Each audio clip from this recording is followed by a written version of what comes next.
Oi, gente! É o canal YouTube, canal Eli Correia Oficial, o canal da saudade.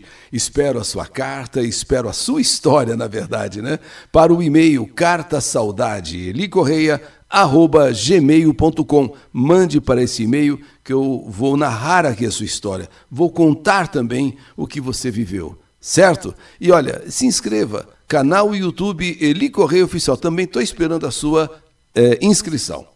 E no canal YouTube Eli Correia Oficial, por que tenho que passar por tudo isso?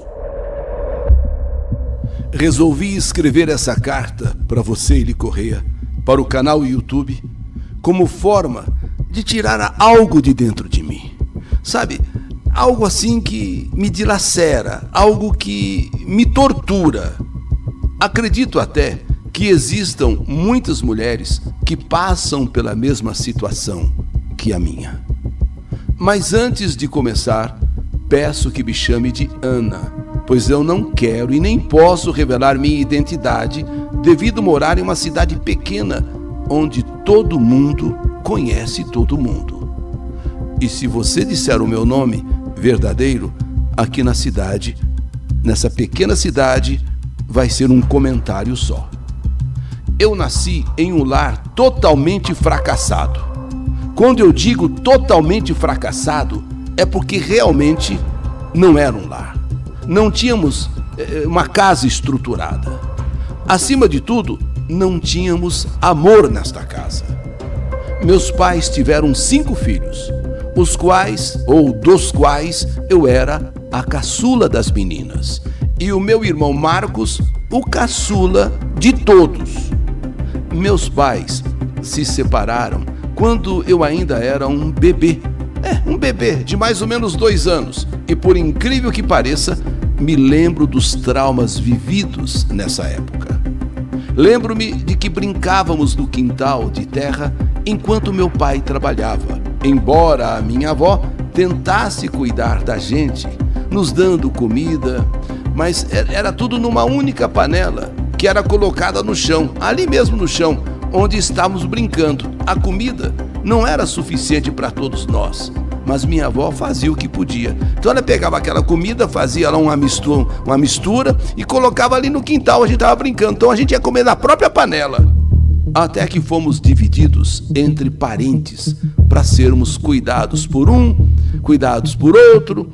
E nessa época é que me lembro que comecei a sofrer abusos do meu avô.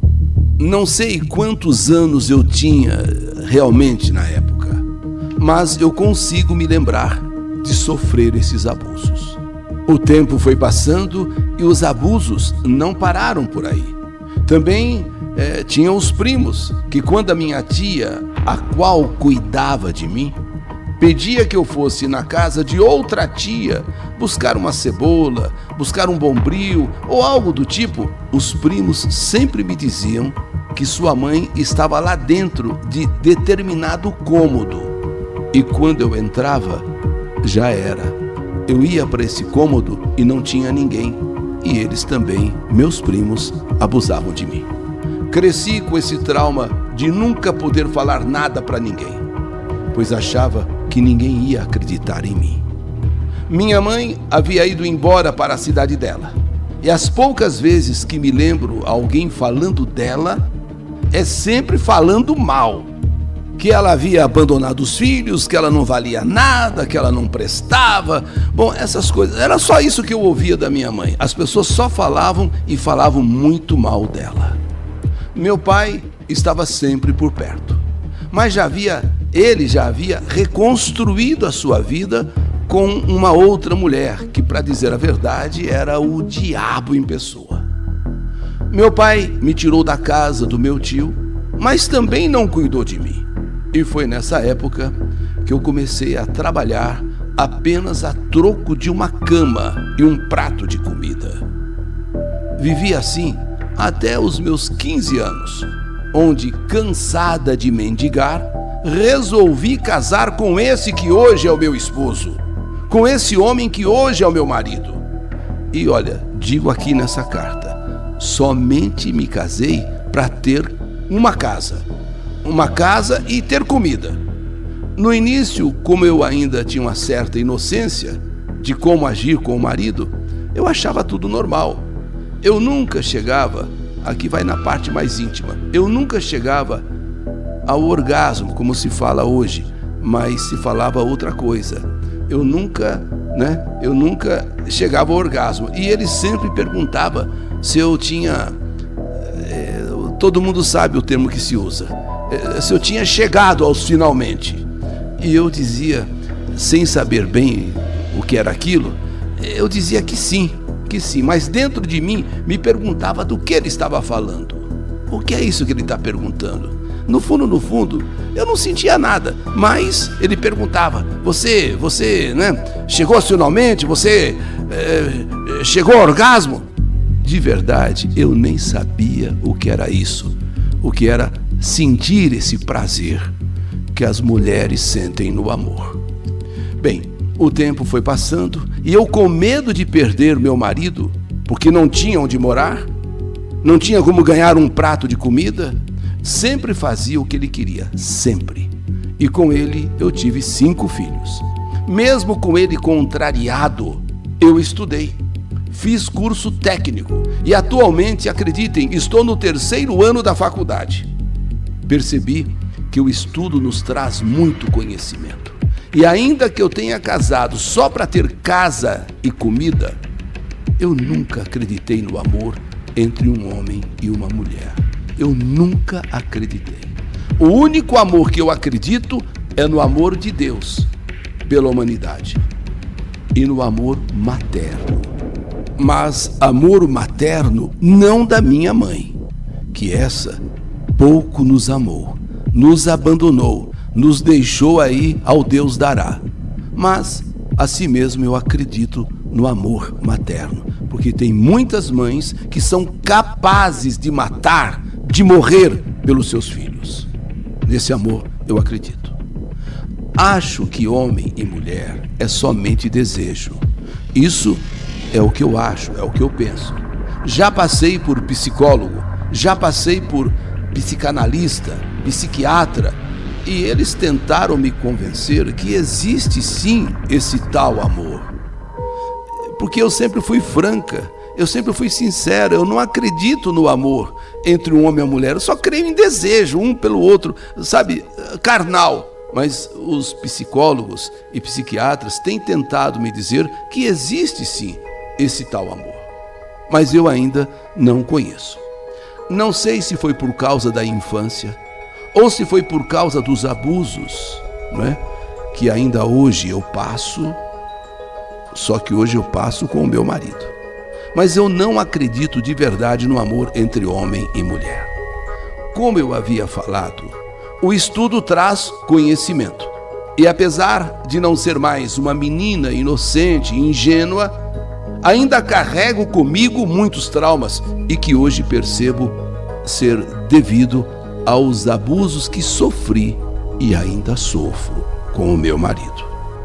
Fico sem jeito de falar, mas o intuito dessa carta é falar, é dizer, é me abrir, é aliviar um pouco a minha pessoa, o meu espírito, a minha cabeça, e também alertar outras mulheres que também passam, creio que pelo que eu passo, porque não deve ser só eu no mundo que passa pelo que eu passo. Meu esposo diz que me ama, mas eu acho que é obsessão. Hoje em dia, vou ser bem franca, ser verdadeira, como sempre sou. Hoje em dia, ele já não funciona muito bem. E eu, de minha parte, até que gosto que ele não funcione bem, pois eu não suporto sexo. Eu faço de verdade por obrigação. Por isso que eu acho que hoje o abuso que eu sofro é em casa. É um abuso feito pelo meu próprio marido, que praticamente me obriga a fazer uma coisa que eu não quero e que não gosto. Mas ele, como é 10 anos mais velho do que eu, se sente na obrigação de me satisfazer. Mas cada vez que ele me toca, eu sinto nojo. Ele pede que eu fale para ele, na hora do sexo, na hora do amor, que se ele não estiver dando conta, que eu vou atrás de um outro. Ele fala para mim Fala. Se eu não estiver dando conta, que você vai atrás de outro. Fala isso pra mim, fala. Fala. Se eu não der conta, você vai atrás de outro pra te satisfazer. Fala. Eu já implorei pra ele, dizendo que eu não gosto de falar essas coisas. Eu não gosto. Mas ele pede, ele exige, porque isso o deixa excitado. Outras vezes ele pede que eu converse com outro homem, ou mesmo uma mulher pelo celular, enquanto ele faz a coisa dele lá, e ele quer ficar ouvindo eu falando com outro homem, com uma mulher, falando de coisas, sabe? Dessas coisas assim. E por último, ele comprou um brinquedo. Ele comprou um brinquedo e me obriga a usar esse brinquedo. E ainda toma Viagra para poder funcionar. Bem, eu me sinto... Eu não vou dizer outras coisas que acontecem. Inclusive, ele tem uma predileção por homens de cor preta, que eu viaje, que eu fale coisas com homem assim de cor preta, mas isso eu não quero entrar em detalhes. Acontece que eu fico com vergonha. Eu me sinto um lixo. Eu não consigo nem me olhar no espelho, pois eu sinto muita vergonha do que ele me faz, do que ele faz comigo, do que ele me obriga a fazer. Eu fico com vergonha de Deus. Eu fico com vergonha de Deus e de mim mesma. Eu tenho consciência de que isso é abuso. Um dia eu pedi conselho a uma amiga e ela me disse que eu seria ingrata se o deixasse, pois quando eu não tinha casa, nem comida e nem nome, ele me deu tudo isso. E agora que eu sou estudada, que eu estou me formando, eu quero deixar ele? Ela me diz que isso tem nome. Isso se chama ingratidão. Ingratidão. Então, sigo a minha sina. Sigo a minha vida assim, vazia, buscando nos estudos uma forma de preencher o vazio que sinto. Sinto saudade da história que a vida não escreveu. Você, Eri Correia, sempre diz: essa é a história que a vida escreveu. Mas eu sinto saudade de uma história que a vida não escreveu. Porém, eu imagino como seria a história que eu sonho, como seria a história que eu gostaria que a vida tivesse escrito para mim, mas não escreveu. Gostaria de ter tido uma mãe, uma família para me ensinar as coisas, até mesmo para me dar bronca, sabe? Enfim, espero que um dia eu possa ser alguém melhor, ou quem sabe o final dessa história seja melhor que o começo. Mas enquanto isso, vou vivendo a vida como posso. Afinal, tenho os meus filhos para criar e amar. Sim, espero ao menos dar aos meus filhos o amor que eu não tive, nem de pai e muito menos de mãe. O resto, mesmo enojada, tento levar a vida mesmo sabendo que ainda, mesmo depois de adulta, sofro de abusos, só que agora do meu marido. Busco na Bíblia e nos estudos um refúgio, onde deposito minha esperança de um dia poder ao menos servir de inspiração para alguém. Não essa minha vida, mas uma outra vida que eu tenho fé de que ainda vá viver nesta vida. Meu nome é Ana e essa é a história que a vida escreveu, mas não é a história que eu gostaria que a vida tivesse escrito para mim. Que saudade de você! Muitas vezes eu pergunto: por que tenho que passar por tudo isso?